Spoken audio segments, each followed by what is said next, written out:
Hello, everyone. Hopefully, we are on and we are live. Let me just double check. Yes, we are. All righty. Well, welcome everyone who is here to talk a little bit about Return of the Living Dead, the Kickstarter, and we have a special guest with us today. We have Dan Williams, the CEO of FiGPiN. Dan, welcome to the show. Yeah, thanks, Dave. Nice to be here.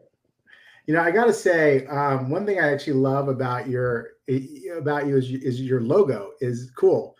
The capital F, the capital G, the capital P, the capital N, and then the eyes look like pins. Yeah. I type it all the time, and I'm like, this is brilliant. Yeah, it's funny when we first were naming the company, I really loved the name Kingpin, as kind of the brand, but that was taken everywhere. So the whole stance on the product when we began was like figures and pins and just like fig pin. It sounded kind of odd when I said it, but it just kind of seemed to stick. And Erica was with me in the room at the time, like the balance of FIGPIN. Hmm. And the little eyes were almost to represent people with like little heads as the eyes. And then when we started typing it, we would always make like the eyes lowercase, so that kind of like fig pin just kind of stuck everywhere, and became synonymous with our brand. Yeah, I think it's brilliant. All right, well, we'll get back to that in a little bit. Let's go ahead and talk a little bit about the Kickstarter. Where are we with this gosh darn Kickstarter? I'm going to share my screen here. All righty. So we are at $78,484, Dan. Congratulations! We are $1,500 away from unlocking this next little beautiful thing, which is the Tarman Mini.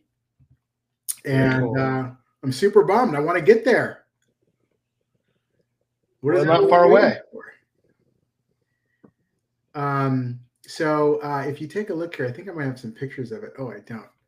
Let me go ahead and share some pictures of the fig pin. But so our fig pin, sorry, not our fig pin, but share a couple of pictures of the mini. So I don't think you're a gamer necessarily, right, Dan? Not really a tabletop gamer. Okay. I played a little D&D when I was a kid, but Okay, I good. haven't All really right. played much since. One of us. One of There we go. I love it. All right, so the thing about it is like for people who play D&D, we really love this idea of having figures, right? And these figures represent your character, or they represent something that's trying to harm your character, and they're super cool. So as soon as we got this thing going, we knew for a fact we had to have a Tarman Mini. Oh, that's cool. So look at that ugly thing. How big is that, Dave? So it's actually about 32 millimeters in size, which represents I think it's like on a 1 to 100 scale. It represents like a 6 foot tall human. So it's pretty much the industry standard for the industry, for miniatures. And so all of the miniatures that you buy, whether or not you buy them from us or you buy them from, WizKids or whoever else makes these, it'll all be sort of playable with one another. Oh, very cool. So 32 millimeters is what, about 1.2 inches? Yeah, about no, more like 1.5 inches to 2 inches, maybe. Okay, okay, Yeah. very cool. And what's cool about this is that you can paint them. So if you're really industrious, you really want to get the coloring right, you can paint them. And then kind of what's going on these days is people like to print these out in their own sort of 3D printer. So they're perfect size to like print out in your 3D printer. And so what I don't know if we're going to be able to do it with this because this is not our license, but what we'd like to do sometimes is give away the STL. And by doing that, people can actually load that into their 3D printer and print them. Oh, that's cool. Yeah. I don't have a 3D printer, but do you, Dan? I do not. Yeah, it's way too complicated for me, I think. Yeah, me too. I think I'll just sit there. But a lot of people really swear by it. And what's cool about this is look at the detail. Connor is our guy. He's been doing our sculpting since day one, and he's really just phenomenal. And so, if you don't know, Tarman sort of is called Tarman because he was sort of stuck for years in this goo. And so when he reanimates, he's got all this slimy goo that's on him, and it's that slimy goo that sort of makes him look like this, and why he's sort of dubbed Tarman. No, that's cool. I'm not seeing an image, Dave. Did you try to pull it back up? Oh gosh darn it! That happens to me all the time.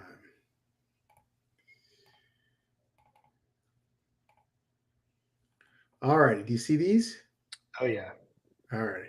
So let's start from the beginning. If you didn't see Yeah, that, that's some good detail right there, especially at a 1.5 inch size. That's really impressive, actually. yeah, look at that. And he spent a lot of you know a lot of effort to try to get the teeth right because he's got a very unique structure, and the dripping right, and this head is a very unique head. It's not like a normally shaped head. So is that so when that comes out of the mold, is it more like a gray color, and Yeah, that's like a exactly. spray painted red right now, kind of? Yeah, so if it comes out of the mold, it depends on what kind of plastic you use, but usually it comes out just perfectly gray.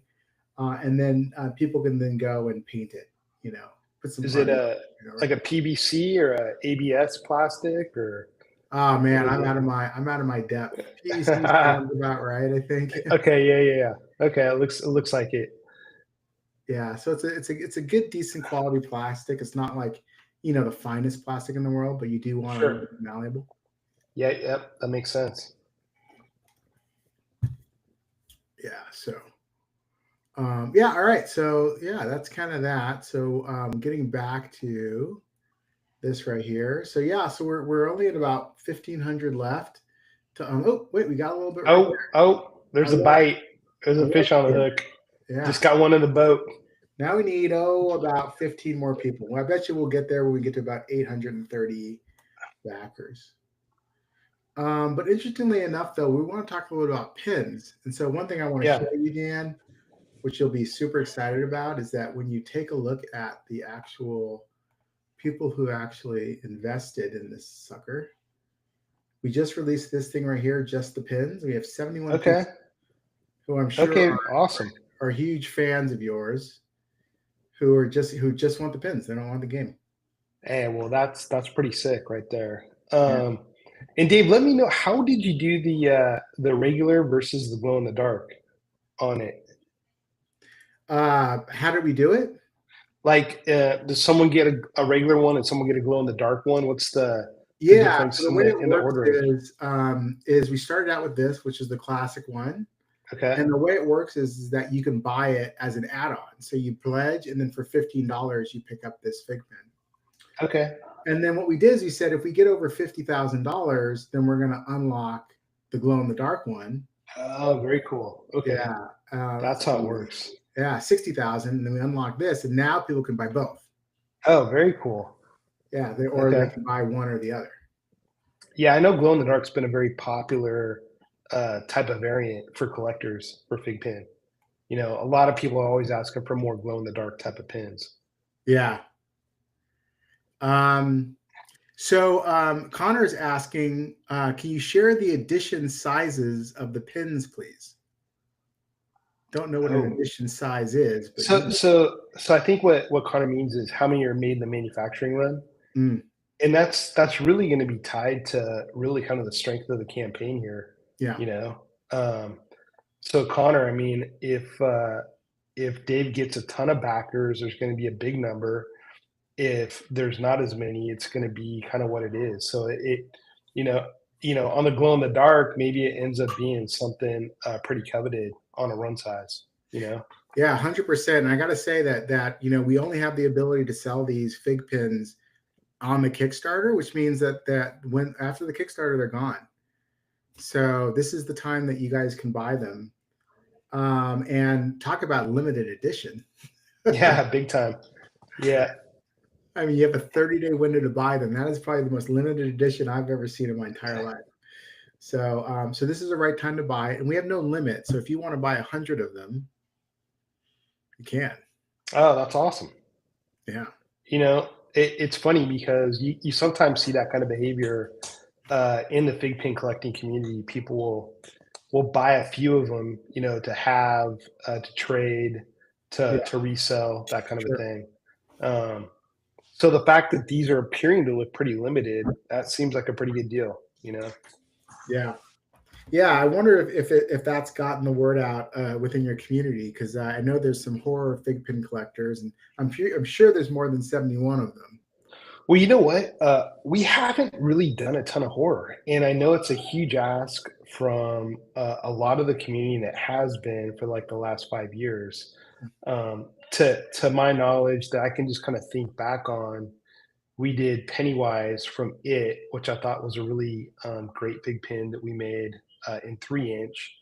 Um, that's the one that really stands out.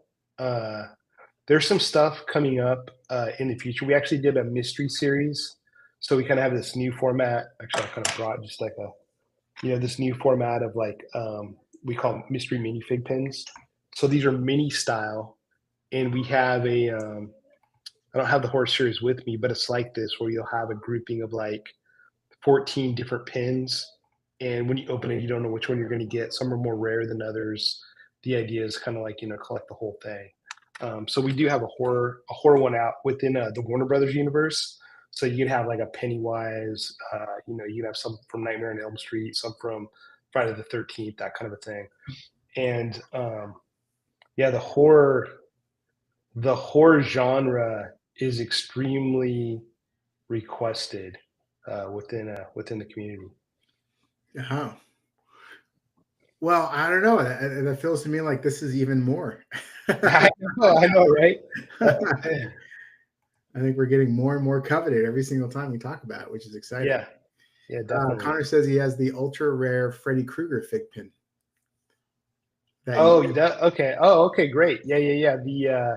So just to go back to the mystery set, what Connor's referring to is when you within the set, we have common, rare, ultra or super rare, hyper rare, and ultra rare. Ultra rare, you can only get the black and gold one down here if you collect everything except the hyper rare, and there's a limited number of those available. So if you're the first to kind of create a collection, then you can go in and redeem for the ultra and buy that pin while it's still available and have it. So Connor chased that. Thanks, Connor. Appreciate that. To get that. That's awesome. And so, Fig, do these types of pins have some sort of like value? Does the value increase over time? Some of them do, kind of like any collectible. I Mhm. think one thing unique about FiGPiN that we did early on, one of the founders, Amato, had the idea to serial number the back of these FiGPiNs. And so if you look, actually, I got like a Dragon Ball kind of mini here with me. But if you look on the back of the FiGPiN, Mhm. there's a laser engraved alphanumeric 6-digit serial number, and what that does is it allows collectors to go download the FigPin app either on the Apple Store or the Google Store, and you can enter that serial number, and it pops up and has data about the pin, like if it's a first edition, second edition, how many were made the manufacturing run, if it was 1,000 or if it was 5,000, down to the sequence of the manufacturing number in the line. So I got pin number 271 out of 5,000, that kind of a thing. It's gamified with scoring in it. If you want, I can kind of show you kind of a quick screenshot here of the app. Um, Oh, let's take a look at it. All right, for anybody who's just joined, we're here with the CEO of FigPin, Dan Williams. He's talking a little bit about how collectible the pins are that he creates. okay, here's my, sorry for the glare, guys, but here's the phone, and there's a little button there that comes up a little screen. That's where you enter the serial number to unlock the fig pin. Okay. I'm going to go ahead and take this fig pin. Um, Jeremy says, please fix the app. the app, the app is always a work in progress. Jeremy, I'm just curious because we have actually been working on it. Jeremy, what are you experiencing in the app now that needs fixing? He says it shuts down when you have multiple people putting pins in. So slow it kills it. Okay, that's the first I've heard on that one, so that's good to hear. Um, I'll make a note of that actually and get with my team after this. So Jeremy, how are multiple people putting pins in? They're all putting it on the same account? Is that what's going on? Or you're saying around the world people are putting their pins in and that's what slows it down? Maybe we'll get an answer to that. As I get old, Dave, it's harder for me to see these serial numbers on here. It's almost like I have to take a screenshot and blow it up Yeah, what a is little that? bit. 3 font that you got there on those pins? I think it's like an 8 font or something like that, you know? Okay, so here it is unlocking in real time. So this will kind of show. It's looking. Oh, cool. Yeah. Okay, so this kind of pops the screen, and the red numbers are basically like what we call factory score. So this one is it's a mystery series one, and then the rarity is like a super. So that's a super rare that I unlocked, and then I can claim it to my collection, and I hit claim now, and that's claiming into my collection. And I'll show you guys kind of what that looks like. So this is my collection with all my pins kind of populating. There's different shelves on here. So this is my Dragon Ball shelf. So if I pop open, let's say this Vegeta, this is kind of a pin I've had in there a while. So the red numbers added up together are the factory score, and then the blue numbers, it's kind of like all the experience of the pin. I claimed it in my collection. Um, it has like a launch date, so that was when the pin like launched and what position I was, like kind of what collector number I was to get the pin. Hmm. It has what we call boosts, is kind of like likes. I'll show you that feature in a second. So are Cohort. the pins signed, like numbered exactly, or not necessarily? Is it more like a lot, or is each pin individually numbered? Well, each pin's individually serial numbered uniquely. Mhm. Oh, right. So on this pin, like I have number 176 Okay. out of 526 made. Oh, that's cool. Um, so it goes deep, and we've tried a lot of things. We have like a battles thing in here where I have a pin and you have a pin, and we could battle based on stats of our pins, kind of thing that would give it power. I think I would say that was mildly successful. This is one of my favorite kind of features of the app. Here's the pin I just unlocked. So we call this the unlocker room. So it's a live feed of pins unlocking in real time from the community. So it's kind of like a current stream of all the fake pins. And I think getting back to the comment we just had, like if it sounds like if too many people are unlocking pins at the same time, the app is freezing somehow. And some of that has to do with, honestly, and Dave, you know this from your time at Amazon, uh, keeping up with the updates, with Google, keeping up with the updates with Apple. Yeah. We never really priced in the app into like our retail price, our wholesale price as we went. It was kind of like, we should do this. Okay, we did it. We kind of went down this rabbit hole of creating a tech kind of counterpart to the actual pins, not knowing where the journey would go, but we thought it was a cool idea, so we went for it. But those journeys come with like an AWS bill that happens every month, and a Google bill that happens. You know what I mean? Like, so you got to get some credits. I'll get you an application for some AWS credits. Oh man, that'd be amazing, actually. So, and it comes with support, and it grows a life of its own, right? And I think in a good way, people have come to have an expectation of this physical collectible with like a digital experience tied to it. In a good way. I think there's a real stickiness to some of what's been created here.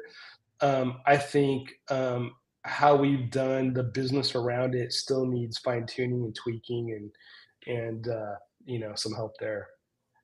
Yeah, Jeremy says it sounds like a server problem. Okay, yeah. A lot of smarter tech people probably going to be on this call than I am. That's all right there. All right. So Carlo wants to know. Okay. What licenses are you trying to acquire in the future? Carlo, is that for us? Or is that for Dan? Because both of us are going after licenses, aren't we? Yeah, big time. How about you? Do you want to ask? Do you want to answer that question for you? Like, I know you got the Dragon Ball stuff, which is kind of exciting, but Yeah, I what's think next on the horizon that you can actually talk about? yeah, we're I would say we're focused on a couple big tranches right now. I think we have a big licensing contract with Disney, so that covers the Disney universe, that Cool. covers the Marvel universe, that covers the Star Wars universe, and I think there's a lot left to kind of mine, in those universes. Um, Anime has also been a very strong kind of pillar for us from a licensing standpoint, and so there's a lot more for us to do in the One Piece world, the Sailor Moon world, the Dragon Ball world. Um, Crunchyroll's got some really exciting things out with Jujutsu Kaisen and Solo Leveling. Um, it's kind of funny because it's almost like as you get going, there's so much to try and conquer. Sometimes your eyes are bigger than what you can actually accomplish. We've been guilty of Amen that, to that. in the past. So we're really trying to like look at. We've really done, I think, a great job over the last year of getting very organized and very kind of planned out with our line planning and tying that back to key accounts and kind of key pillars. So, you'll see big entertainment tied to movies, much better at tying things to kind of releases and pop culture events. And you'll see a big kind of thrust in anime from us. I think if I was to add to that, I would say that, what we're talking about here today with the horror is something we continue to talk about how we weave the horror part into, what we're doing with Big Pen, you know. All right, that's great. Um, and so, like, how long ago did you start the company? The original company, well, I kind of go back. I mean, my background's always been in making products, and my career started in promotional products. Kind of like corporate branded products, and then that Oh, evolved into entertainment type of accounts. So working with Xbox, working with Nintendo, working with movie studios, and that started to drift into making collector editions, which then started to drift into making actual consumer products for people like ThinkGeek, EB Games Australia, Jinx at the time, um, and that kind of led me into starting my own company with a partner called CMD Collectibles in December 2014. And at that time, we were really a product agency manufacturing for other people, manufacturing their licensed items, everything from taking an initial design idea to tech pack to manufacturing, testing, logistics, and delivering for them. hmm, Um, I had the idea for the pins kind of sitting in my head in about 2013 and tinkered on it a little bit with a motto. And then when Eric came aboard in early 2016, we started to do some pin work, and I kind of told him about my idea of having these kind of figural pins that could display standing up. And we kind of got together and created a prototype based on Altair of Assassin's Creed, if you know that character. sure. And we got the first prototype back, and we're like, "Oh my god, dude, this is cool!" So we were good at really kind of like product development. We had the infrastructure to build products. We really didn't know much beyond that, at least the three of us didn't. And Travis, I would say the four of us, didn't have experience selling in retail, didn't have experience in licensing. So Eric and I took a trip to Las Vegas to the licensing show at that time. Oh yeah, And yeah, I'll never forget, man. The first thing we saw was it was a Epic Rights. Epic Rights had a booth that was showing Kiss and AC/DC and kind of these classic rock bands. And you're like, damn, that'd be cool. Man, making pig pins of these like rock stars and stuff. Let's see if we can get a meeting in here. So we walked in and we got a meeting, and the gal loved what we were showing. And Angus Young became one of our first big pins. Kiss became one of our first big pins. The Love Gun set that we did. And then at the same time, we were doing a lot of agency work in video games, and we had made like a Mass Effect loot crate And so we had a meeting with EA Games, and they were launching Mass Effect Andromeda coming up. So we took a license for that, Okay. and then we knew we kind of wanted to be a little bit broader. We didn't know much about anime, but we know Goku was popular, and we had a meeting with Funimation, who was representing Dragon Ball at the time, and we got kind of blown off. Like, there was a no show for that meeting, but we were standing next to the Toei booth, and just said, hey Eric, the Goku's on this booth. Let's just kind of see what happens. Let's go in here.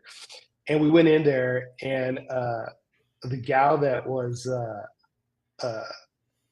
getting up to leave to go to the bathroom came back down and sat down and stayed with us for like a half hour, and she fell in love with the product. And so she convinced Funimation to work with us.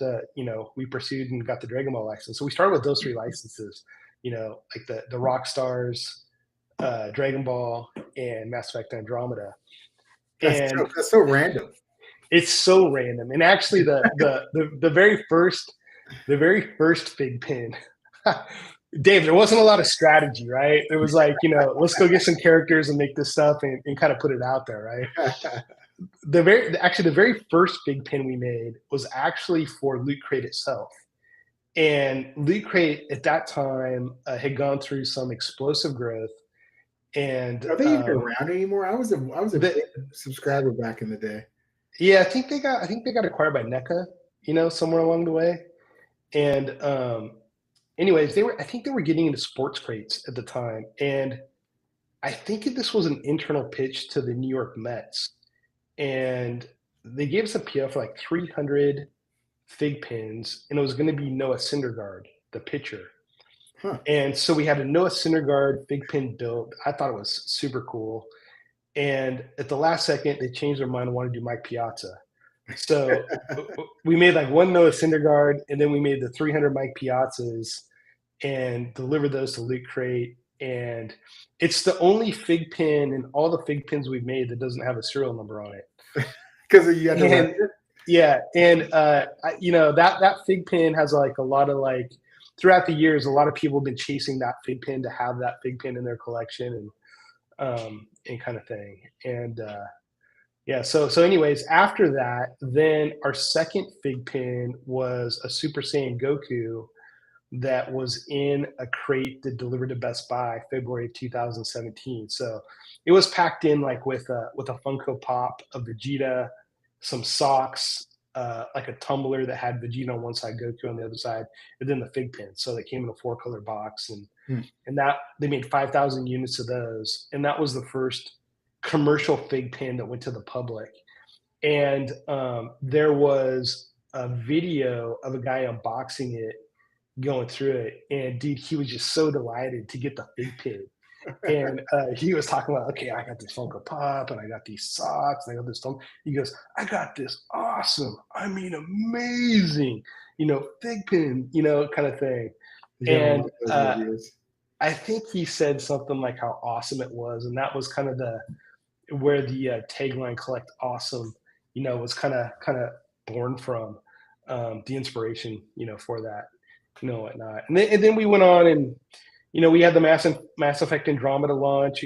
Actually Target put that in their section. It sold terribly.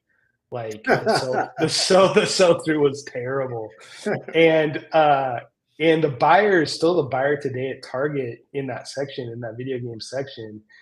And we ended up working out a markdown. He took some pity on us, and we kind of got wiggled out of that. And then he came back, and they were really hesitant to buy Dragon Ball, but they're like, what's the best thing you got? And I go, I think it's this Dragon Ball, And so we had a 9-piece Dragon Ball set that went in, and it blew doors. I mean, it was like his number, it was like in his top 3 selling collectibles in his section.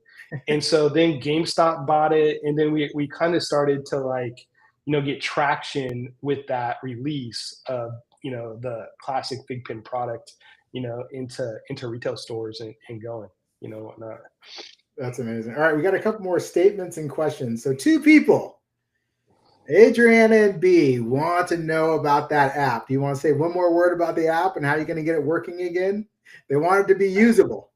Okay. Here's the real update on the app. So, um, the app right now is being worked on by one of the original guys that built the app, and getting through all the updates with there's so many updates that weren't updated for a period of time because we went through a period where um, some of the people that were working on the app are no longer with the company, and so it kind of was in a mode where it wasn't being updated. We have a new tech team that isn't as familiar with how it was built, so now we went back to one of the original builders of the app.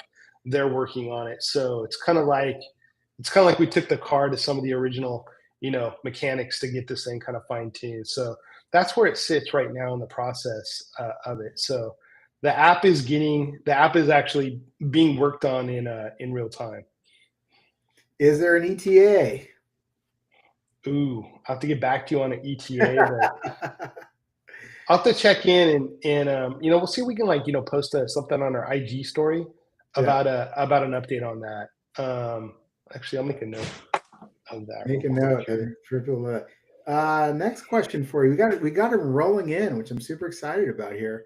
Okay, Someone good. wants to know if you're planning to make any more 3-inch pins. They've noticed a lot more mystery pins and a lot less of the 3-inch pins. It's a So great question. It's a 3 great question. We'll never abandon the 3-inch pin. I mean, that's kind of like been the foundational, product. And I think if, for anyone that doesn't know, like here's an example of like what they're talking about. This is we call this now FiGPiN Classic, but this is really the format that started, FiGPiN. It's if you look at the enamel character inside, mm, that's 3 inches, and it was done in hard enamel. So at the time when we started producing FiGPiN, was kind of like pins were just coming on as a trendy thing, and you started to see a lot of soft enamel done. But I really loved what Disney was doing with the hard enamel because I felt like it just felt more collectible, and it felt like it had more of a jewel kind of quality to it. We love the hard enamel from an art standpoint because in the way that these pins are manufactured, you'll take a character and you'll redraw. Even though we'll get like art, we'll redraw the art uh, with tolerances of how to manufacture. So we get like the line weights and widths, precise. So it really looks good. And then we added an art style that kind of brought out a depth to it. So you can really credit Eric, one of the founders, to the art style that was created for FigPin. mm. And when you do hard enamel, you have the cast, and then you have these little wells where all the enamels go. At the time when we started, those were hand syringed, and every time you hand syringe a color like a red or a green or a brown, it would get put in an oven for 30 minutes and then take it out and do the next color in 30 minutes. And very labor intensive. And then after that, it goes through like a polishing station. So then you get a hard flat surface. That's where then we could do another layer of decoration with prints, like the Tampo prints, silkscreen type of prints, to kind of like bring out finer details that we can capture in how we kind of did those wells, kind of thing. Now, it's a little less labor intensive where the machinery they use to make soft enamel, they've been able to figure out the enamels to liquefy in the right density so that they can automate some of that filling. But it still goes through the polishing, it still goes through the printing, it still goes through the plating, and then the packing. So, but yeah, That's but very yeah. So cool. that's yeah. So yes, B, I apologize. No timeline. No timeline for the app. It is a work in progress. And Dan said that he's going to update everyone over Instagram as to what's Yep. going on there. Ready for Yep. your next question, Dan? Yes. I love these questions, by the way. Are there going to be any more Disney Park fig pins? I ask because more and more Disney pin traders are getting into fig pins. Oh man, that's beautiful to hear. Well, for the 3-inch classic fig pin, we had them in Disney, and we probably made about 30 to 40 different styles. I'd have to kind of count. And they were selling for 25 bucks a piece. They didn't sell well through it. They didn't sell through well enough to really hold a spot within Disney's rotation. Hmm. Now, however, we did win a recent program in Disneyland in California of Adventure. So if you go to Disneyland and it's like a World of Color, kind of like light display show in California Adventure. Oh yeah, They sell like a VIP dessert experience, yeah. I can and I can never get on that list. It's always sold out 6 months in advance. oh yeah, okay. So if you do get on that list, there's a new FiGPiN which is in kind of a what we're calling now is like our mystery deluxe format that is part of like the gift of like that dessert. It's like a centerpiece of that dessert tray that you get, and so it's a world of color pin, and then it has a couple variants. So there's a chase element to it, and we're doing the same thing with the experience they're selling with their parades, like Pixar Parade, and so those are given away every day in Disneyland Park. So the FiGPiN brand is getting those impressions every day in the parks and getting introduced more and more to people at Disney parks and the pin trading community. You know, That's very cool. All yeah. right. Seems like mystery minis have taken over and ultra rares are no longer a redemption. For example, Disney World of Color pins, which you just mentioned in the app. Is that a paradigm shift in the product strategy going forward? You know, when this kind of goes back to 2022, and you know, when we started to see, we had FiGPiN in a lot of retail places. We had a Box Lunch, we had a Hot Topic, we had a Walmart, we had it Target, we had it through distribution, we had it at cons, we had it, you know, direct to consumer off our site.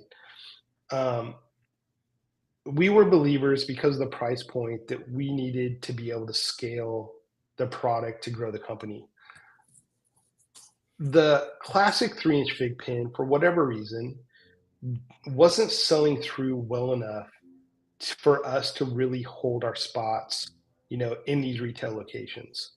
We had a you know a good fandom through the website at figpin.com. We still have a great fandom at the cons who really cherish, you know, the beauty of these little collectibles. But from the pin business, it's a little bit tougher because when you go into these stores, pins don't really have a defined space in the store. Like, are you a pin or are you a collectible? If you're a collectible, you know, you go to Target's kind of back wall section, you get kind of beat up and lost back there, or you go to Walmart, you get, you know, placed right above the plush and right below the Funko Gold, you're kind of disappeared, you know, off the shelf kind of thing.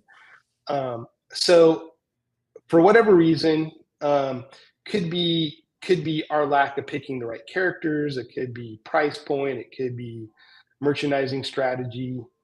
We needed to basically keep looking inwards on how we can bring our retailers, bring our wholesalers, distributors, products that are going to work for them and sell through. So um, I saw mystery as a big opportunity, and so we pushed through and started making the first mystery sets in we started the process in late 22, had our first kind of mystery set with Spy Family come to market in 23, and we had a few others in 23. And the selling on those was really good. The sell through was really good for us. And so it was a sticky product, you know. And for the original Fig Pin collectors, there was a big turnoff for a lot of them that didn't like the gotcha type of idea of a mystery pin, Yeah. but there was kind of a new audience that really loved the mystery pin idea, and for us it became a very scalable type of product to now get back into a lot of the retail doors that had disappeared with the classic 3-inch big pin. So there's no like right or wrong answer to it. I think we're looking at it now as like, you know, we really want to be the leader in the pin space, and our offering is going to include, you know, well thought out, well designed, well crafted mystery pins. We actually have a newer version of mystery pins we call Quest. Some of you have probably seen it. If you go to figpin.com, you'll see a couple of the Star Wars pieces up there for sale. We'll have more coming out in that. We're playing around with storytelling now in that line. So tell me what you mean by quests. What happens when you buy a quest mystery pin? Yeah, so Quest really started as do I have one here? Let me see if I have one here. I don't. But Quest means like, okay, Dave, imagine David Bowie had a box over him. And when and there was three options of David Bowie.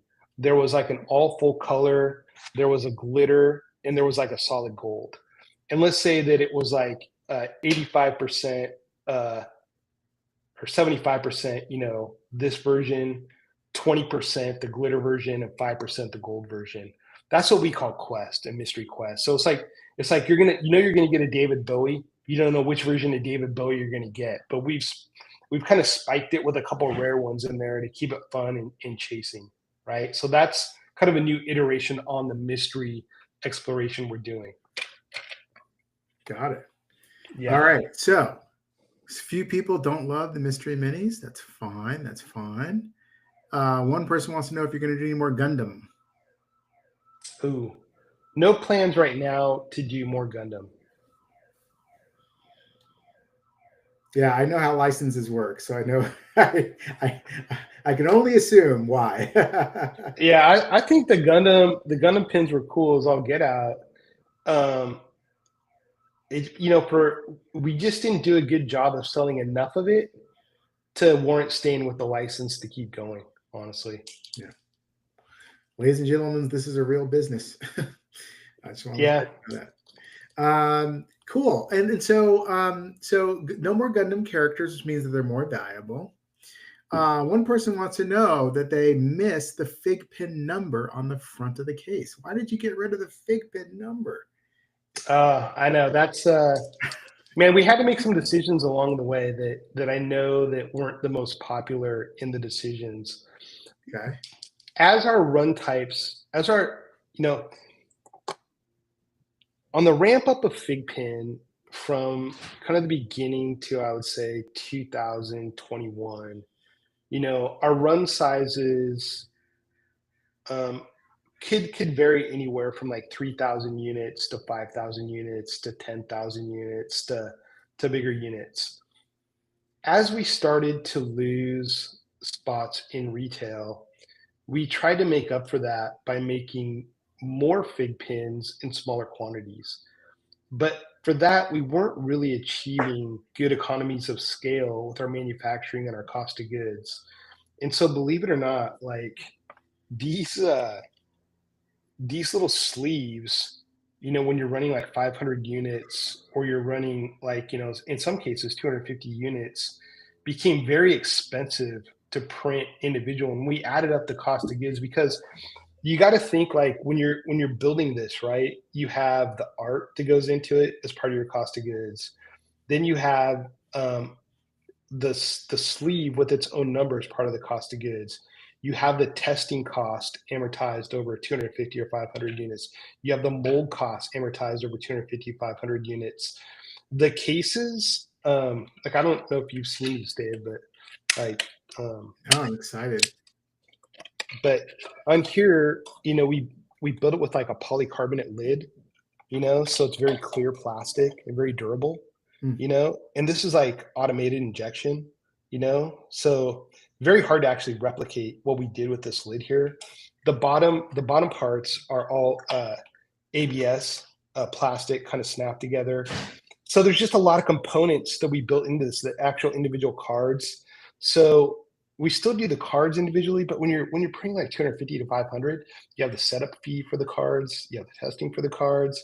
All of a sudden now we're packing in a lot of costs. So, as we started to look at this again, this is a business and looking for ways to get more efficient in our cost of goods, a decision was made to, instead of doing the numbers on the front of the sleeve, to do a generic fig pin sleeve and instead keep the numbering system on the card. So Got it. um, And can you see the number through the clear glass? Like, can you identify the number? um, let me see if there's a newer one here I have. Yeah, here's like a newer, like Colonel Sanders, kind of where we have it on the back that's above. Okay. So you'll see the front's kind of like a generic fig pin, Yeah. and in the back, it has it, kind of up above there. Okay.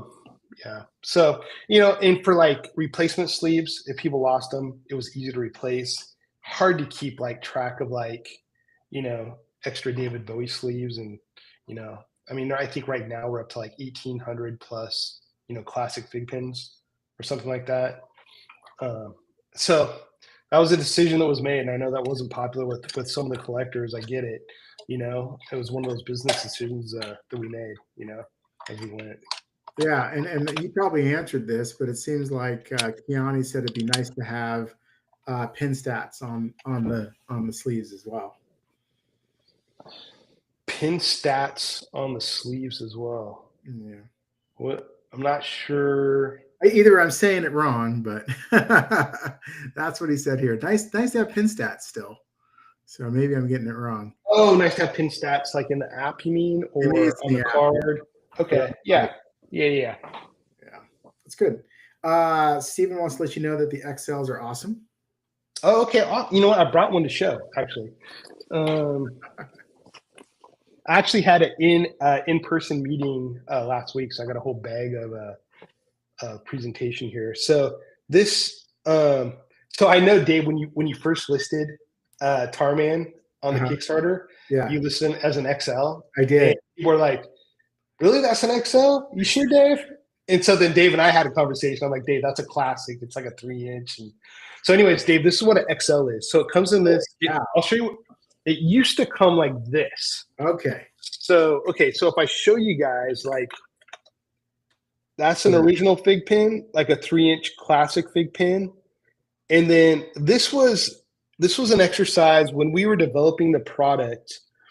Eric and I were paper dolling the size of a FiGPiN, like every almost 1/8 of an inch. So it started at like, 1 1/8, and then we went, 1 1/4, and then like 1 1/2, and then it was like, 1 3/4. And we'd done that for, I don't know, 2 or 3 days. And I think like on the 3rd or 4th day, we both came in and said 3-inch at the same time. And 3-inch was kind of like, big enough to be kind of like visible, but also small, like kind of like maybe the smallest it could be to really be a pin. You know what I mean? But for the hell of it, I was like, man, we should like put it at 6-inch and see what it looks like. And so we ran a sample of it. And I thought it would be cool, like at the time, like, thinking like, okay, if you had a contest like at a GameStop and there was a store that sold like the most like Assassin's Creed, kind of product, this could almost be like a trophy, for like the guys in the store or something. That was kind of the intent of like, running and building this, kind of thing. But I don't know, we built it, and we actually had this in our bag at a GameStop meeting and brought it out, and the buyer was like, "What's that?" I've never seen something like that. That's amazing. I want that. And so we're like, this FiGPiN XL, this little thing. And so this became a product, and God, it released, I think 2018, 2019. They're beautiful pieces. They're 6-inch. They're hard enamel. They probably stand better on their own. One of the early inventions we had was like this kickstand backer. We actually patented it, and the whole thing. And these actually stand up pretty well at this size. With that backer just kind of on your desk, because it's like almost a little statue. Yeah.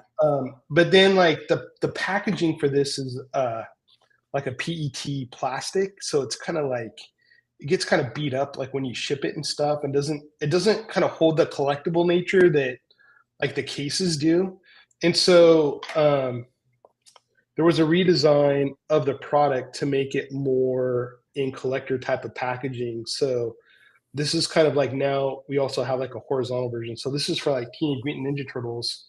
If you open it, this is kind of like, what? Oh my God, that's a pin? Yeah, that's a pin, right? Oh, and so then you take off, if you take it off, you can see kind of the 4 backers that came with it, the serial number on here, the whole 9 yards. And then when you go a little, someone put that on their pin vest. Well, if you go a little deeper in the box here, it kind of comes with like a kind of promo card. But we actually made like a little stand for this. So the pin itself has these two backers, and it pops in these slots, and then you pin the pin to the backers, and it can be a display piece, that kind of sits on your desk, kind of thing. That's crazy. Love it. Yeah. Yeah, so like we'd always kind of gone back and forth. It's like, should XLs be iconic, kind of characters, or should they be for like large characters? And we've kind of done both. I don't know if there's a right or wrong answer, to that. Maybe the chat can weigh in, but probably my favorite XL we did a series of Godzillas that I thought were works of art. Actually, the artist Derek, who worked on Tarman, was also the artist that produced Godzilla back, I don't know, that's 2018 kind of time frame. Some of the cool kind of XLs, yeah. Well, we appreciate that person. Yeah. So one person says, I know Dragon Ball is a popular FiGPiN within the community, but is FiGPiN going to be releasing new characters instead of the same old characters over and over and over? Well, I think the answer is yes. We want to release new. We don't want to release the same over and over and over again. Although, look, Goku's been really good to us as a company. Like, and I feel like Goku's got like a lot of forms. But with that said, yes, there's more characters within the Dragon Ball universe. There's more characters like within the One Piece universe, and we'll start to see those characters, whether they show up as classic FiGPiNs, or whether they show up as XL FiGPiNs, or whether they show up, in kind of this mystery sets, or even quest, as we went. Like, we just did a Darth Vader quest that had Anakin Skywalker, and then Anakin like in his small, it was a boy, kind of like in his pilot suit, kind of look. So different, different kind of fun things that people haven't seen before. That's always part of what we want to put out too. Otherwise, it gets stale, right? And you want to give people an opportunity to kind of build their collections and collect that stuff. Yeah, it's hard because on one hand, I'm sure that like there's some real fan favorites out there. On the other hand, is how obscure do you want to go get? Like, are you going to do the androids, for example? Yeah, like I think like sales channels, as we've learned as we've gone, is a good way to think about that. I wouldn't do obscure characters for like a Walmart or a Target, but I would do it for like a con, or a more focused kind of like direct to consumer, direct to collector kind of offering. Mhm. That's where you'll probably see that, for the fans that really kind of want to appreciate going deeper, into some of these bigger IPs. Speaking of cons, Yeah. can you show us a sneak peek of what's going to be sold at Anime Expo in July? Oh, honestly, I have no idea. Um, It's right you around the know, corner. so you guys know, I live in the Seattle area. We used to have an office up here in this area. In the last about a year and a half, we moved all of the operations under one roof down in Orange County, California. So in Orange County, if you went to the office, you'll see a lot of like the plans, the prototypes, everything kind of pinned up all over the walls and kind of mapped out on that. So now, in the company, um, I look a little broader about things, paying bills, making sure cash flow is good. We have three different business units within the company. We have the FiGPiNs. We also now have a new exciting division under a brand called CyberCell, which are like cell art animation cards. There's some fun things happening in that business. And we have another business that's on the video game side that has to do with, custom collectibles tied to in-game achievements inside video games. And so I'm working, with all three of the businesses, but I don't work as closely with, the line planning and the sales opportunities as I used to with the FiGPiN business. So So who knows this stuff? Is it Danielle? Like, is it a closely guarded secret? Danielle would definitely know more than me, on what's going to Anime Expo. But we have a sales team, and they're close to it. And we have Jackie, who's head of production and looking across the line planning. Robert, who's in the leads the Elisa Viejo office down there. You know, it's just like I'm a guy that's like visual. I see it, I know it. Like even if you ask me the San Diego Comic Con lineup, um, I'm drawing a blank. I can think of one thing in that lineup I'm sure of, a couple things I'm sure of, but the rest of it, I would actually have to kind of like dig up like an Excel sheet to kind of see what's on there, to see what's coming to the event. Got it. All right. Will we see the Frieren line? FR. That's a great, that's on our list. That's an anime fan out there. So Nice. Frieren is a hot new anime, being licensed by Crunchyroll, and it's been something we've been talking about now for the last about 3 months as one of the ones we have our eye on to start developing against. So I wouldn't be surprised if you saw that come out. No promises yet, but definitely on our radar is something we're looking at. Where can I watch it? I watch all the anime I could find, but usually I'm too lazy to get a Crunchyroll subscription. Dave, I don't know. It's Crunchyroll. Crunchyroll, I know, and I've only watched a handful of the animes. I would say of all the animes I've watched, Demon Slayer is my favorite out of all of them so far. Yeah, Demon Slayer is good. Yeah. All righty. Wow, these questions just keep piling on, my friend. Let's see here.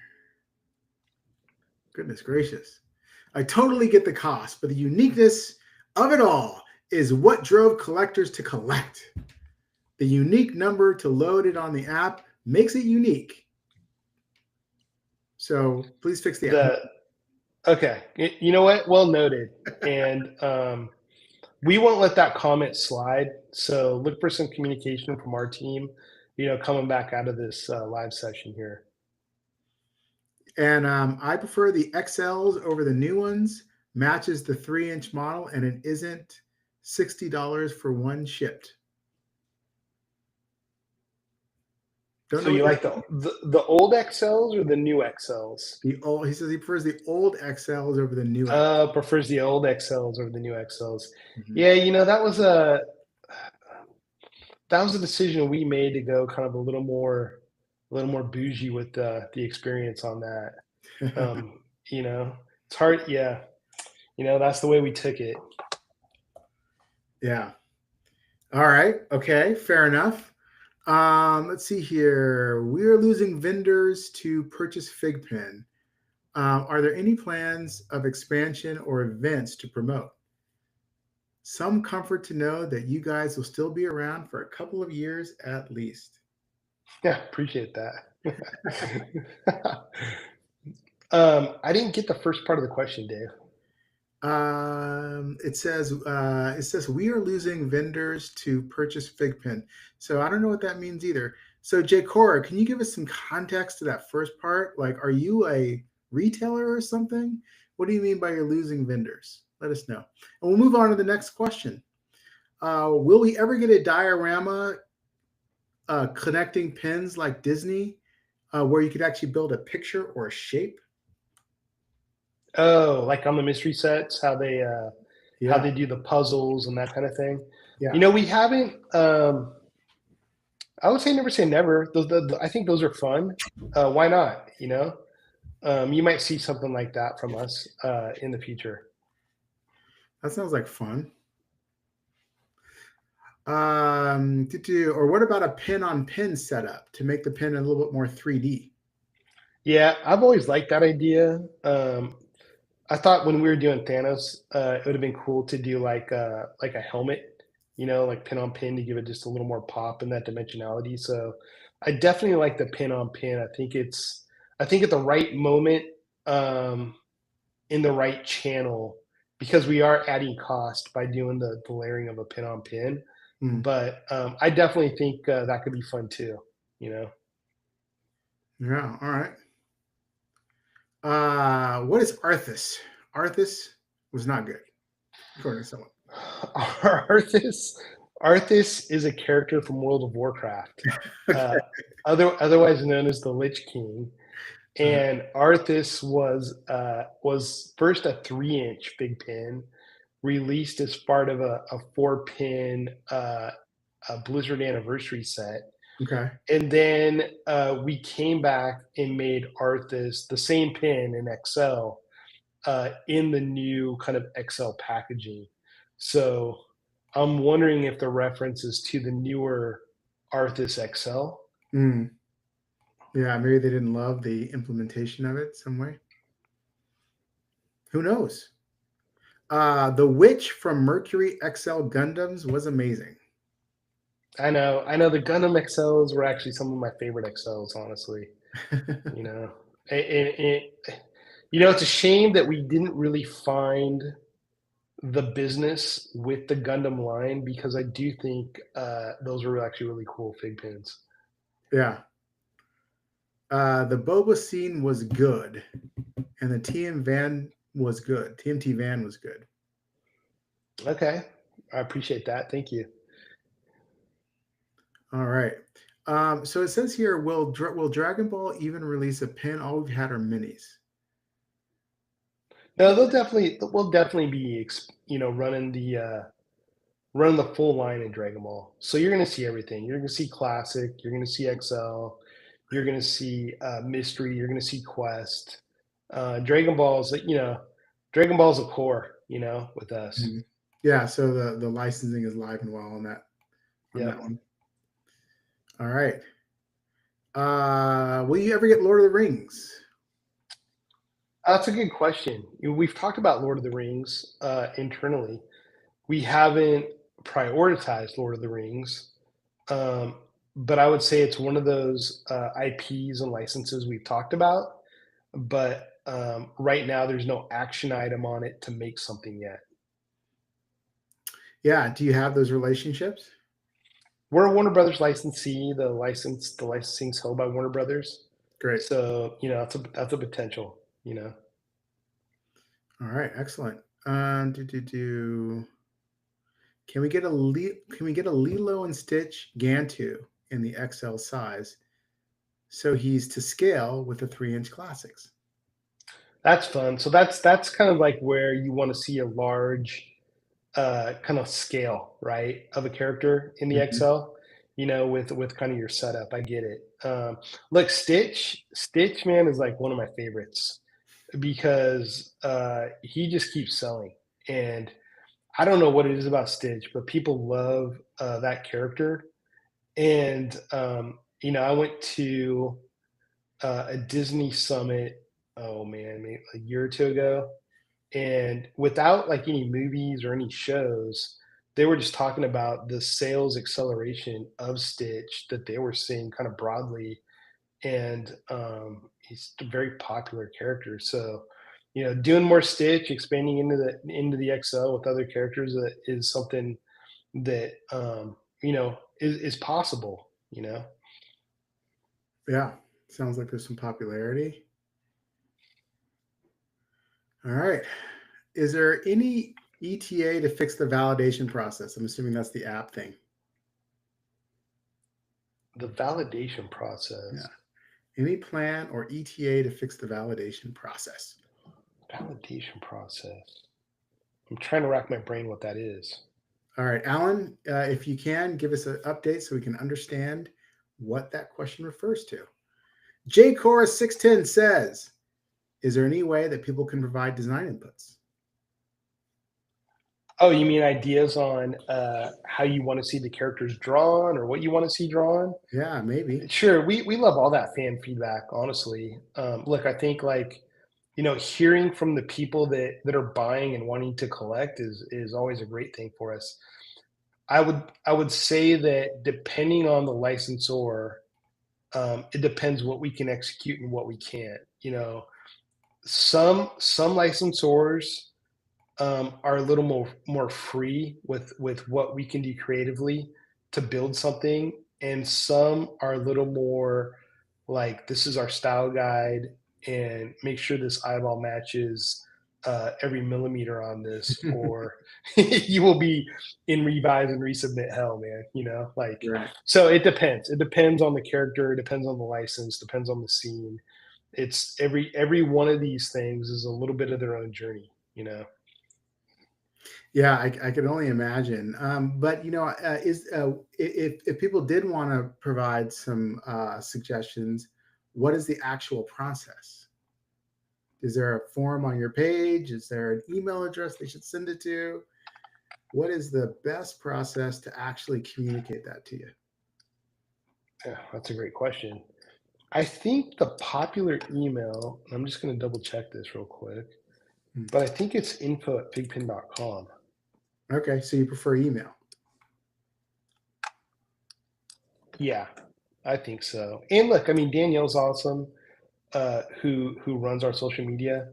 Uh-huh. And if you just do a DM to like our Instagram account, I'm sure that'll get seen there.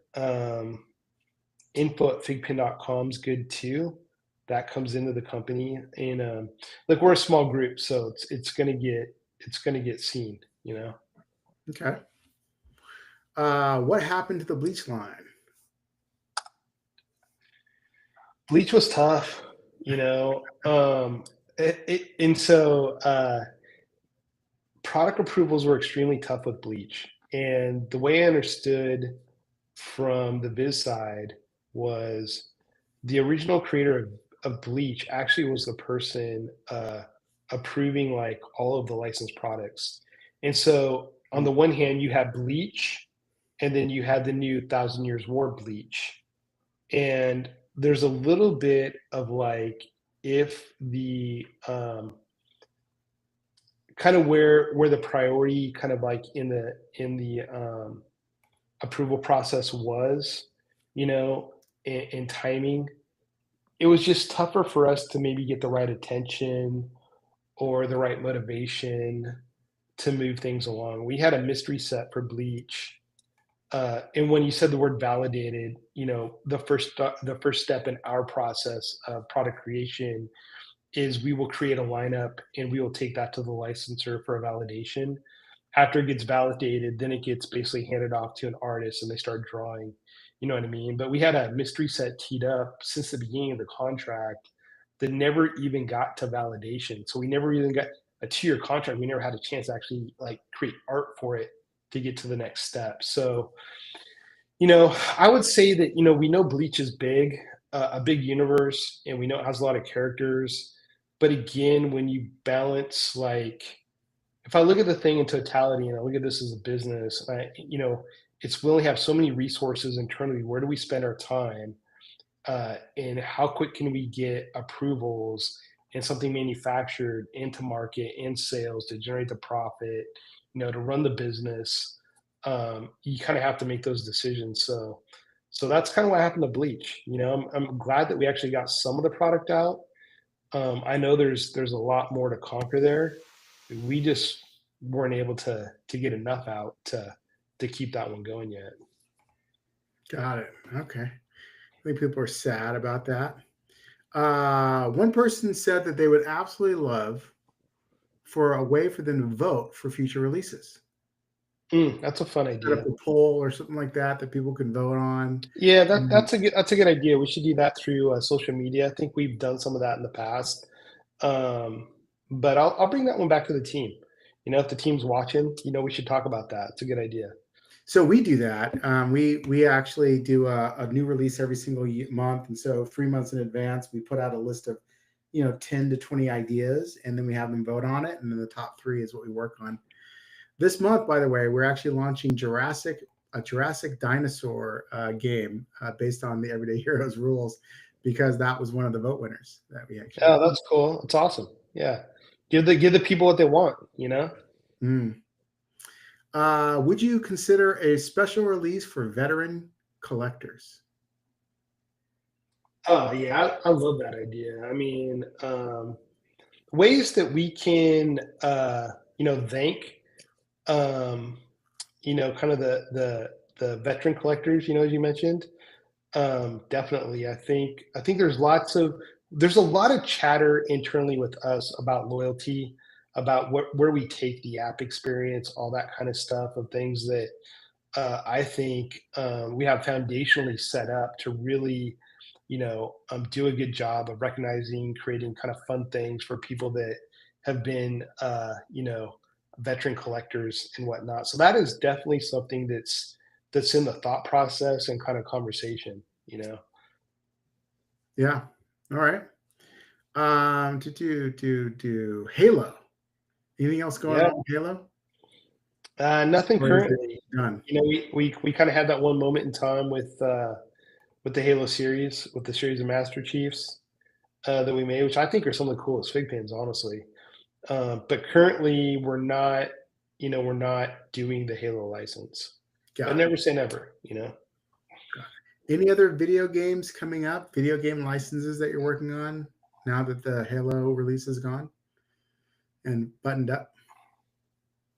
Well, we have Sonic, and Sonic's one of our favorites. That we're working on. We do hold the Blizzard license, and there's plans for what we're going to do with Blizzard. Other video games, I, you know, also through the Disney licensing. Um, you know, some of that licensing touches into video games, so you'll see some things for sure in the video game world come up. Okay. All right. Any more ultras coming? Yeah, we haven't done an ultra since I think Yu-Gi-Oh, and so So, what is an ultra? I want to know. yeah. Okay. Well, it's funny you should ask. Let's see here. I'm getting my bag of tricks. Um,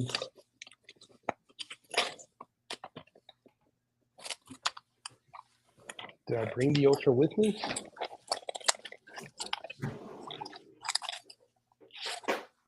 Uh-oh. I might have left the ultra at the meeting. Um, a FiGPiN Ultra. A FiGPiN Ultra is kind of like, I'll have to describe it, Dave, because I don't have one handy to show you. I'm Is it sorry on your about that. website? I can throw up your website real quick. If you just Google image FiGPiN Ultra, you should be able to see one. They're a black and gold um, variant of like a popular FiGPiN that we've done. And what makes the Ultra special is Ah, I see. they're in very sexy collector packaging. It comes with they're made of copper actually, and they're black and gold in the yeah exactly, and they come with a companion pin, and then they Oh, come with like this really cool kind of like milled like base, heavy base, mm, and all three of those components are serial numbered. mm. And so it within the FigPin app, you get like some bonus things that you can do that are pretty exciting to level up your collection, level up your characters. And when I showed you the unlocker room, there was a function where you get kind of this idea to like when Thanos like snapped the universe, you can snap the locker room and it kind of like can either max everyone's points or like take away everyone's points kind of thing. It's yeah, there's some rabbit holes that we went down with this stuff. Um, but I would say that right now there's not an ultra on the board. Now, with that said, though, doesn't mean that we're not going to come back and do one. I think that's still part of the discussion on how we want to treat that going forward, because they are really cool, Mm. kind of thing. So that's a TBD, on FigPin Ultra. Yeah. Are you worried about tariffs? Yeah, of course I'm worried about tariffs. It's funny, Dave. You and I talked about this a little bit earlier today. It doesn't seem like it's affecting you as much, but if you look at the toy business in general, 80% of toys are made in China. And That's it? so when That's 50%. Yeah, yeah, right. That's it. So when we started the year, we're at zero, and then the first tariff of 10% hit, and I think we're like, shit, we can't really nobody's really going to increase wholesale pricing or pricing at a 10%. So how do you work a little bit leaner, get creative with things, and you're eating 10%, and then all of a sudden it quickly goes to 20%, and you're like, okay, 20%, man, we got to have some conversations. We can't eat 20%. We don't have 20% in this thing. And then it goes to 145%. You're like, shit, I'm out of business, man. 145%, and then it's like, yay, it's got reduced down to 30%. And you're like, wait a minute, like we went from zero to now 30%. And so where we were having conversations at 20%, now we're at 30%. And so I think, we're not alone in that. I think everyone's trying to digest their strategy on how they go forward because, you have to look at like selling prices, what makes sense, you have to look at wholesale prices, you have to look at our profit margins. So there's a lot of number crunching. I know that, I've really tasked on our team, Jackie and Robert on the pin side, to work hard through the cogs, to figure out how we have a profitable, pin business going forward because, a 30% tariff is a big challenge, and keeping it at price points where we can, sustain sales velocity, the way we want to do that and the way we want to grow and the way we want to scale. So in some ways, it's just making us kind of look at everything and thinking about what is the best possible way we can offer these products, have a great value for our customers and our collectors, also have a great value for our retail and wholesale partners, and also run a profitable business, right? So that's something that is I would say commanding a lot of our attention right now. You know, Yeah, yeah, it's tough. It's tough. Wish it yeah. wasn't happening, and it's hard to navigate. So, I think you also said that are you looking at moving some of your manufacturing to the United States, or at least for some, not the pins maybe, but for some other products? Yeah, we looked at we're exploring like printing in the USA, also as an option Mm, on what we're doing with on the card in the cell art, side of the business, for some of that. So okay. yeah, we're exploring all our options. We even looked at Vietnam for pins. Um, I think China gives us still the best option. Um, Vietnam. And the other thing is like it's there's so much uncertainty I feel like tied to the way the tariff structure has been done. Like, okay, what happens, middle of August, Mm, what happens to Vietnam, what mhm. I think everyone's kind of still waiting for like, what's the final resolution on the latest, China talks. It sounds like it's kind of staying where it was with the 30%, increase. Um, but we kind of rely now on like our freight forwarders to just really, uh, you know, kind of like black and white it for us, kind of Yeah, thing. absolutely. All right, next question. Any more plans for Spider-Man characters, specifically the comic book versions? A lot of plans for Spider-Man. Actually, one of my personal favorite licenses of everything we do. I love um, I love the property. I love the universe. I love how it expands into video games. I love the animated movies, the comic books. I think there's so much cool art, so many cool characters in Spider-Man. You're definitely going to see Spider-Man from us as a focus. Definitely over the next couple of years. How about Child's Play? Child's Play. I'm not sure I know that one. What's Child's Play? Is that Uh, like Chucky? Is that like Chucky? yeah, I think that's Is that Chucky. Yeah. Chucky? There's a guy on our team called Charles, and that's his favorite. I mean, we got to do that for him at some point. So that's a Universal Studios property. We don't have that license yet. That's on the list of a partner that we've talked about approaching for licensing. Would love to do that. So stay tuned. See if we can make that a reality. Yeah. All right. Any plans for finishing the sets of the fig pins that you already have released? For example, Attack on Titan. You got a few Titans, but didn't get all the Titans, just like in Demon Slayer. Oh, well, Demon Slayer definitely. You know, for Attack on Titan, that license moved on from Crunchyroll directly to Kodansha, and we haven't engaged the Kodansha team. Um, but again, that's like I never say never. Look, anime is a big pillar for us, and don't be surprised to see us like go back to some of the licenses that we had and didn't have as we continue to go forward. Yeah. So yeah, All right. To do to do to. How about Yu-Gi-Oh? yeah. Is Uh, Yu-Gi-Oh finished? I don't know yet.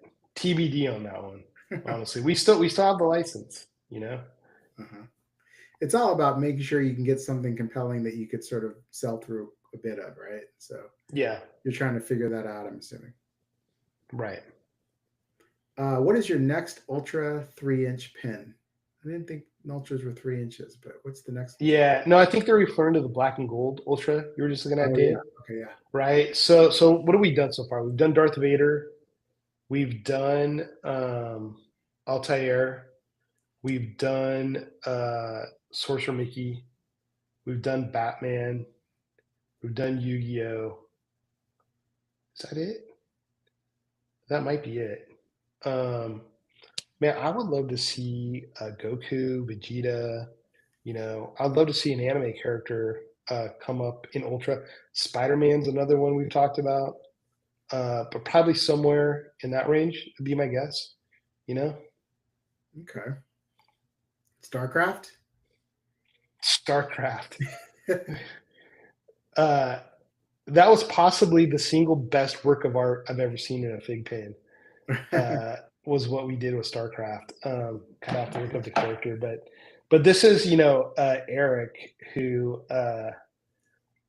designed an incredible piece of art for how this got expressed. I'll see if I can find the character here real quick. So It so just they don't wanted make out. you use their artists for these pins? Because sometimes they've got a very specific style and look and feel. Well, I think with are you referring to like Blizzard pins, or are you referring to like Fig Pin using its own art? What do you mean in that context, Yeah, Dave? like for example, with Dragon Ball, with Goku, did you have your character design Goku, or did you have one of the official artists design the Goku pin No, so the way that works is Dragon Ball will have a style guide, style right? guide? So Okay, they'll have art, right? That is approved by Toei, that was done by people in Japan on the Dragon Ball team. Like that becomes approved art, and they furnish these style guides to you.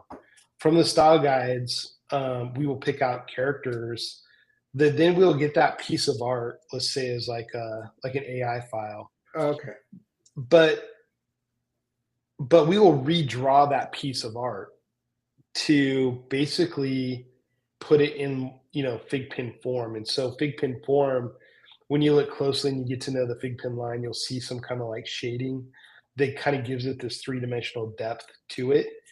And so we redraw everything on what we get. Now, some of the things, like with the mystery pins, even some of the 3-inch, we've gotten more creative freedom to design original art. So Eric did a series of Deadpool through the decades, like a 50s Deadpool guy, a 60s Deadpool guy. That's all original art, that was created for those big pins. When I'm making reference to StarCraft, there's a character named Kerrigan that was just this. Yeah, I just think the way it was done, like if you think about the way enamel pins are made, you hand draw it, you create a mold out of that that then gets colored and then printed like in a small little 3-inch piece. just the amount of art and how that came out in reference to the actual character, I thought was just really artful, kind of thing. So when you see StarCraft, that's the first thing I think of, kind of thing. Got it. We need more Hero Academia Ultra Pins, please. Oh, they want a My Hero Academia Ultra, like a Deku. Deku or a Bakugo or an All Might, kind of thing. All No, right. there's yeah. Yeah, I think My Heroes actually got, more journey to go from some of the stuff I've kind of been seeing. So it'd be fun to jump. That's one of my other favorite animes, honestly, was My Hero Academia, besides Demon Slayer. So it'd be fun to kind of jump back into that universe and do some stuff, you know. Yeah. Would you raise prices if it meant better results overall? Would you raise prices if it meant better results overall? So that's a great question. If I raised prices and it meant we make more money and more profit, then I'm all for it. If if we raised prices and we made a better product, like going back to like the numbered sleeves, that kind of a thing, um, but the price that we put it at didn't make sense for collectors and we didn't sell enough of it. That's part of like the that's part of what you try to do, right? Is make some of these calls and decisions based on what we think the business is going to do, what the price can sustain, what the Sure. profitability needs. You know what I mean? Jay Costa, man, I wish I kind of like knew the exact answer. Some of it is a little bit by trial and error. I think like you know I think we keep progressing. We keep trying, right? We keep trying to please our audience, please our collectors, and we keep trying to do it in a way that makes the company, profitable and sustainable and able to grow and scale. I think that's always an evolving process. Am I right, Dave? Like that's just part of the journey of kind of owning a company and making a product, and going. Yeah. All right. Well, we got a lot more questions. You need to take a break. No, man, keep going. Would you ever consider re-releasing product to slow down the resale market? Ooh, great question, man. I don't know. Uh, you know, I guess never say never. But as a collectible, um, you don't really want to do that. You want to kind of keep pushing forward, creating new, and kind of like treating those as collectibles. It's kind of like I guess you got to kind of draw a line in the sand of like what's a collectible and what's not. You know. Mm, Um, so far the way we're trying to move forward is more with newness versus going back and remanufacturing kind of the same. yeah. All right. Let's see here. Steven says Thrall from Warcraft is an underrated and incredible pin too. Oh, thanks, man. Appreciate that. I think so too. That was our first Blizzard pin. And do you know World of Warcraft, Dave? Do you know that kind I of used to little? play when I was like a kid. Oh, Other you than did? yeah, Okay, yeah. I Thrall's. not when I was a kid, but I actually played it like when I was a young adult. Yeah. No, it's cool. Those high fantasy, art characters and whatnot. They can make very compelling pieces. Yeah, yeah. Are you concerned about seeing just everyone dumping fig pins for $2 on eBay? Well, I don't know if I'm concerned about it. Um, like I don't really pay attention to the eBay resale market that way, Mm, right? So if I think of the way, I get up in the morning and what I do going to work, I'm really looking forward on getting kind of the best line planning in place, getting the best product mix in place, getting the best art products, selling prices, and really kind of delivering to the market. What happens after it sells and what happens after it goes on that journey of eBay or other places, I can't control, right? So if I can't control it, I can't really spend my time worrying about it, you know? Mm, It could be like, let's say in 2018, 2019, when Demon Slayer was first hot, I think, and you can see this in the FiGPiN app because we have like, the quantity made per character. But I think we made like 42,000 Nesco, So if Nesco was at one time like coveted, and now like someone bought 10 Nesco and they're like, oh man, you know what? I'm getting out of fig pins and I want to get some money for my collection. And so you'll see it at eBay for $2. You can't control that, you know. yeah. Yeah. Well, guess what? You and me, we got through all the questions.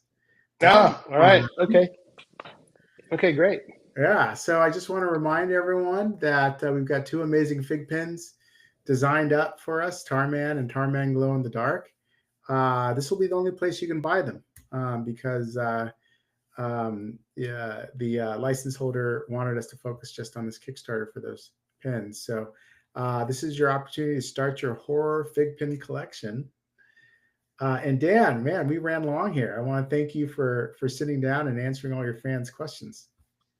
Dave, real pleasure to get to know you and to be a part of your Kickstarter and to come on and do this with you. Really Yeah, enjoyed it. yeah. You're a good guy. I enjoyed getting to know you. Well, thanks everybody, and keep our fundraise our Kickstarter in mind. And see you guys for the next one. Tomorrow we'll be talking to Steve Walsh, the IP holder for Return of the Living Dead himself. So hopefully you'll come back then. Bye. All right. Thanks.